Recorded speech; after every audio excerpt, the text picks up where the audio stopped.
Hello everyone, welcome to research academy. और in the series of public ad course हम लोग discuss कर रहे थे पब्लिक एड सिलेबस के बारे में। तो हमने डिस्कस कर लिया था पब्लिक एड पेपर 1 के बारे में, पेपर 2 सेक्शन ए के बारे में हमने डिस्कस कर लिया था। आज हम लोग डिस्कस करेंगे public ad paper 2 section B के बारे में हम लोग बात करेंगे। ओके, तो हमने अभी तक डिस्कस ये किया था कि पब्लिक एड क्या है। पब्लिक एड का जो पेपर 1 है that is about public administration. Paper 2 is about Indian public administration, मतलब कि जो पब्लिक एड है उसका इंडियन कंटेक्स्ट में क्या मीनिंग है, ठीक है, और इंडिया के अंदर किस तरह का एडमिनिस्ट्रेशन सेटअप है, इसके बारे में हम लोग बात करते हैं पेपर 2 के अंदर। ओके तो इसमें चैप्टर आपको पढ़ना है वो इस तरह से है। चैप्टर है आपका सिविल सर्विसेज, चैप्टर है financial management, administrative reform since independence, rural development, urban and local development, urban local government, ये गलती से छिप गया है, ठीक है। और क्या पढ़ना है, लॉ एंड ऑर्डर एडमिनिस्ट्रेशन, इसके अलावा significant issues in Indian administration, ये आपका सिलेबस है। तो चैप्टर 1 क्या था, चैप्टर 1 था सिविल सर्विसेज। आप कोशिश ये करें जो चैप्टर है, ठीक है, इसको आप क्लब करें personal administration, chapter number 9 paper 1।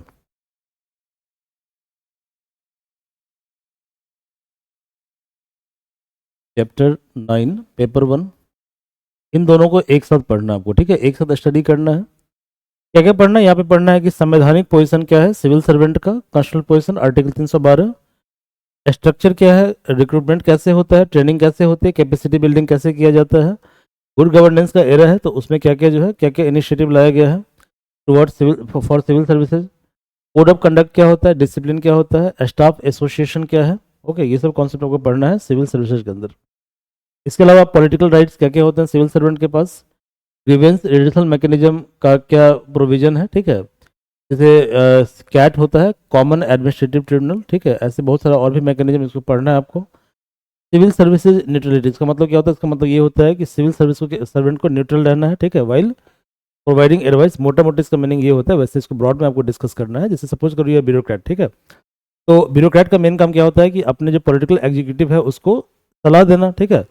जब सलाह दोगे उसमें आपको बायस्ड नहीं होना, that is called civil services neutrality. Civil service activism, ये जो है कॉन्सेप्ट, ये क्या है देखिए, समझिए इस चीज़ को। जैसे कि आप मान लीजिए कि आपका डोमेन है सिविल सर्विस का, ये डोमेन है, ठीक है, और ये डोमेन है पॉलिटिक्स का। तो आप क्या कर रहे हो कि इस डोमेन के अंदर जब अपने डोमेन को क्रॉस कर जाते हो, that is called civil services activism. मान लो कि पॉलिटिशियन के द्वारा कुछ वर्क नहीं किया जाता तो आपको लग रहा है पॉलिटिकल वैक्यूम है, उस वैक्यूम के अंदर अपना इमेज आप बनाने की कोशिश कर रहे हो, that is called civil services activism. For example आजकल देखो क्या होता है, जो नए नए टॉपर निकलते हैं, ठीक है, तो ये लोग क्या करते हैं कि कुछ वीडियो शूट वगैरह करते हैं, कैमरा लेकर साथ में घूमते रहते हैं। ओके, इसके अलावा वीडियो पे वो शो ऑफ करना चाहते हैं कि they can transform India in single day. Okay, they are not corrupt वगैरह वगैरह, बाद में क्या होता है करप्शन का रिपोर्ट भी आ जाता है। ओके, इसको बोलते हैं सिविल सर्विसेज एक्टिविज्म। एक्टिविज्म का मतलब ये होता है कि आपको क्या करना है, जब आप अपने डोमेन के बियॉन्ड काम करना शुरू कर देते हो, ओके, फॉर ग्लोरिफिकेशन और other purposes, that is called civil services activism. तो कई बार इसका इंटेंट गुड भी होता है, कई बार इसका इंटेंट बैड भी होता है, ठीक है। कई बार क्या होता है कि मान लो कि इसका एक एग्जांपल है, फॉर एग्जांपल एक नॉर्थ ईस्ट में एक सड़क बनवाया गया था डीएम के द्वारा। ओके, इसमें क्या था, लोकल लोगों से चंदा वंदा लिया गया, तो ये उनके डोमेन में नहीं था, बट उन्होंने क्या किया कि लोगों से चंदा लिया और ये काम किया, तो ये गुड एक्टिविज्म है। ओके, बैड एक्टिविज्म का मतलब क्या हुआ कि आप बस अपने इमेज को बनाने के लिए, अपने आप को ग्लोरीफाई करने के लिए जो है आप क्या करते हो, कैमरे का सहारा लेते हो, वीडियो बनाते हो, सोशल मीडिया अकाउंट को यूज करते हो, that is called negative aspect of civil services activism. Okay, next है फाइनेंशियल मैनेजमेंट, इसको आपको पढ़ना है चैप्टर 12 के साथ। जो फाइनेंशियल एडमिनिस्ट्रेशन था पेपर 1 चैप्टर 12, चैप्टर 12 पेपर 1, तो इन दोनों को एक साथ पढ़ना है आपको, ठीक है। यहाँ पे क्या क्या देखिए, budget as a political instrument, इसका मतलब क्या होता है, इसका मतलब है कि जो बजट है, बजट, ठीक है, उसमें क्या है कि political aspiration of government reflect होता है। Parliamentary control of public expenditure, सरकार कैसे कंट्रोल, पार्लियामेंट कैसे कंट्रोल करता है, लेजिस्लेटिव कैसे कंट्रोल करता है सरकार के खर्च के ऊपर, यानी गवर्नमेंट क्या होता है, गवर्नमेंट उसके लिए आंसरेबल होता है। ओके, इसलिए बजट का प्रोविजन हमारे यहाँ होता है।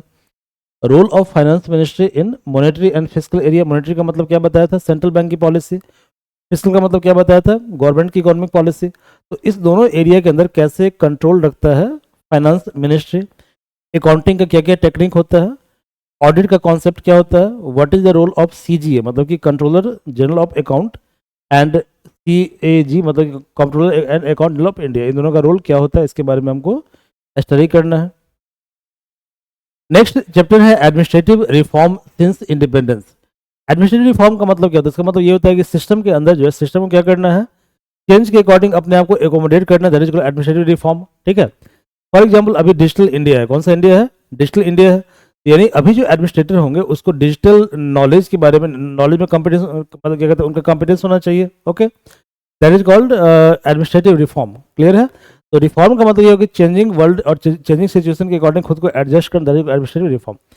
तो रिसेंटली जो मेजर रिफॉर्म हुआ that is called ARC2, administrative reform commission 2005, ये रिपोर्ट आया था। तो इसके अनुसार करंटली क्या हो रहा है? रिफॉर्म हो रहा है। इसके अलावा बाद में और भी बहुत सारी कमेटियां बनती रहती है, बट लेटेस्ट जो लार्जेस्ट कमेटी वो कौन सी कमेटी है? ARC2 कमेटी, जो 2005 में आई थी। ओके, क्या क्या पढ़ना है आपको? तो क्या क्या मेजर कंसर्न है, क्या क्या दिक्कतें हैं हमारे एडमिनिस्ट्रेटिव सेटअप के अंदर, इंपॉर्टेंट कमेटी और कमीशन के बारे में, मतलब कि सिंस इंडिपेंडेंस कौन कौन सी अच्छी अच्छी कमेटी बनी है। ओके, उन कमेटी का क्या क्या सुझाव था, उन सुझाव पे कैसे वर्क किया गया।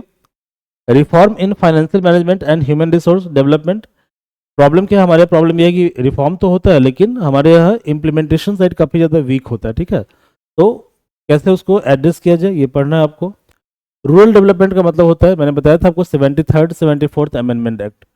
जब 73rd कॉन्स्टिट्यूशनल अमेंडमेंट एक्ट हमारे यहाँ आया 1992 में, ओके, तो कॉन्सेप्ट आया, concept of local government 73rd 74th amendment act के द्वारा। तो 73rd amendment act was for rural administration. Clear है?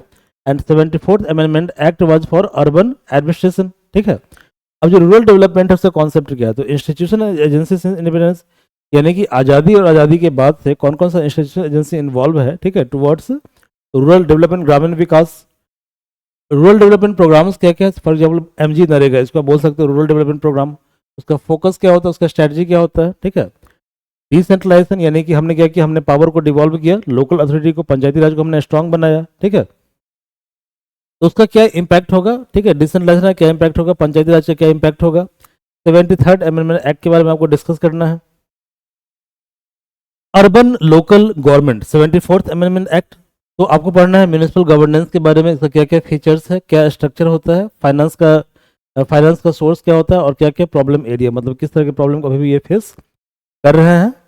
7th अमेंडमेंट एक्ट क्या है? ग्लोबल लोकल डिबेट क्या होता है, न्यू लोकलिज्म का कॉन्सेप्ट क्या होता है, what is the concept of development dynamics, politics and administration with special reference to city management. Clear है? Reference to city management. Law and order administration, इसमें मेनली आपको पढ़ना है पुलिस सर्विस के बारे में, IPS के बारे में। ओके, मेनली पढ़ना है, इसके अलावा अदर भी चीज़ें पढ़नी है आपको यहाँ पे। तो ब्रिटिश लीगेसी क्या है पुलिस एडमिनिस्ट्रेशन के मामले में, मतलब ब्रिटिश से हमने क्या क्या सीखा है, क्या क्या हमने कॉपी किया है, कैसे ब्रिटिश ने मतलब क्या क्या क्या एस्पेक्ट लेकर आया था पुलिसिंग का। ओके, पुलिसिंग का एस्पेक्ट क्या है। नेशनल पुलिस कमीशन हमारे एस्टेब्लिश किया गया, इसके बारे में पढ़ना है। Different type of investigating agency, इसके बारे में स्टडी करना है। हमें पढ़ना है कि what is the role of central agency, state agency including paramilitary force in maintenance of law and order. इसके अलावा काउंटरिंग इंसर्जेंसी एंड टेररिज्म, मतलब कि इंसर्जेंसी को और टेररिज्म को काउंटर करने में, इसके अलावा लॉ एंड ऑर्डर को मेंटेन करने में क्या रोल होता है सेंट्रल गवर्नमेंट का, सॉरी सेंट्रल एजेंसी का, स्टेट एजेंसी का, साथ साथ पैरामिलिट्री फोर्स का।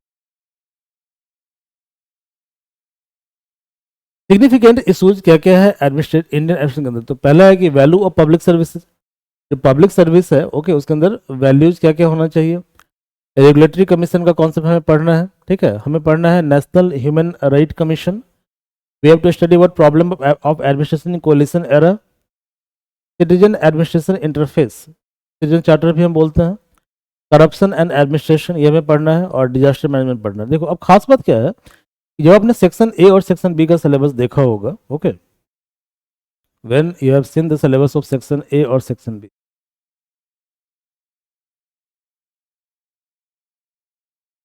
तो एक तो सेक्शन A सेक्शन B के सिलेबस का जो मैक्सिमम पोर्शन है वो आपको पढ़ना है GS पेपर 2 के अंदर, जो इंडियन पॉलिटी है, इंडियन पॉलिटी है, गवर्नेंस है। तो पेपर 2 में यदि इंटरनेशनल रिलेशन के टॉपिक को छोड़ दिया जाए तो मेजर जो टॉपिक है इंडियन पॉलिटी और गवर्नेंस, ठीक है, ये पूरा का पूरा कवर कहाँ पे होता है, GS paper, public ad paper 2 के सिलेबस से कवर होता है। तो दोनों फील्ड क्या वो कॉमन हो गया ना, तो आपको कम मेहनत करना पड़ेगा। इसलिए मैंने स्टार्टिंग वाले वीडियो में बताया था कि ऑप्शन का जो चयन है बहुत ही सावधानीपूर्ण किया जाना चाहिए, ताकि आपका जो तैयारी का जर्नी है, ठीक है, वो क्या हो, वो थोड़ा सा पेनलेस हो। ओके, आपके पास कम स्टडी मटेरियल हो, ठीक है, मतलब सिलेबस इतना ज़्यादा वाइड ना हो जाए ताकि आप पढ़ने में क्या कहते हैं, पढ़ने में एग्जॉस्ट हो जाओ। क्लियर है? तो इन कारणों से क्या करना चाहिए कि ऑप्शन ऐसा चयन करना चाहिए ताकि हमारा जो तैयारी हो एग्जॉस्टिव नहीं हो। क्लियर है? तो जब पब्लिक एड लोगे तो फायदा क्या होगा, फायदा ये होगा कि जीएस का आपका सिलेबस कॉमन है, करीब 50-60% सिलेबस जीएस का कॉमन है।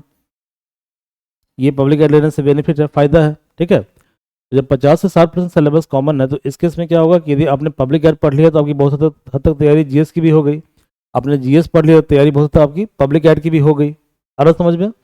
बट यदि मान लो आपने ऐसा ऑप्शन लिया जिसका यूपीएससी से लिंक डायरेक्ट नहीं है, ठीक है, मान लो आपने केमिस्ट्री ले लिया, मैथ ले लिया, फिजिक्स ले लिया, ठीक है, तो वहाँ पे क्या है, उसका डायरेक्ट लिंकेज नहीं है, तो इसमें क्या करना पड़ेगा, आपको एग्जॉस्टिव स्टडी करना पड़ेगा। इन कारणों से पब्लिक एड काफ़ी अच्छा ऑप्शन है, okay, for civil services examination. Okay, ये सोर्स मैंने ऑलरेडी आपको बता ही दिया था कि एआरसी का रिपोर्ट, और बुक में आपको पढ़ना है Indian public administration by Arora and Goyal, Ramesh K Arora, Rajni Goyal. Okay, ये रिजल्ट है हमारे यहाँ का, ये कोर्स है, ठीक है, for UPSC public administration. Okay, तो फ्रॉम नेक्स्ट क्लास हम लोग क्या करेंगे, हम लोग कुछ नए नए टॉपिक के साथ आएंगे। तो पहला जो टॉपिक हम स्टडी स्टार्ट करेंगे that is called public administration. Meaning क्या इसका होता है, सिग्निफिकेंस क्या होता है, इसके बारे में हम लोग बात करेंगे अगले क्लास में। तो थैंक यू वेरी मच।